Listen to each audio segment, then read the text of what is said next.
In this video, I'm going to show you how you can uninstall Google App. If this video helps, please like and subscribe to this channel. Now, if you no longer need Google App for searches, you can go ahead and uninstall this app or disable it. So if you're on iPhone, you'll be able to uninstall it completely. However, if you are on Android, then you will not have an option to uninstall it completely, but rather disable it. So for my case, I'm on Android, and therefore I'll go ahead, find my Google app that I'll wish to disable or uninstall, and here it is. So once you're here, there are two ways you can disable this app.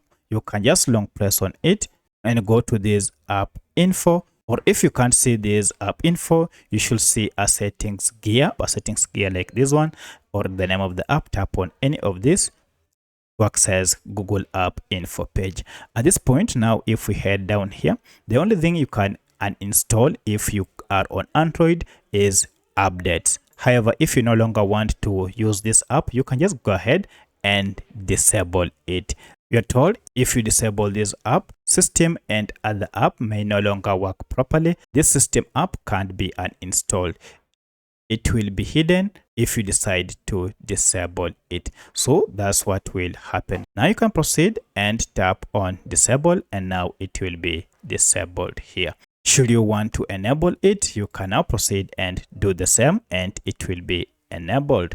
So remember, this is a system app that comes pre-installed on your Android smartphone. That's why you can't uninstall it. However, if you are on iPhone, you should be able to uninstall the app without an issue. You should find an option to uninstall it. Now, that is the first method. But in the second method, you can also do the same through Google Play Store. If you go to Play Store and search for Google App, you can see we have an option to uninstall from here. If you install this app, it will not be removed completely, but rather it will just be disabled because it is a system app. So that's how you can uninstall Google app on your smartphone. If you have any other question, kindly let me know in the comment section. Otherwise, thanks for watching, and let's meet in the next video.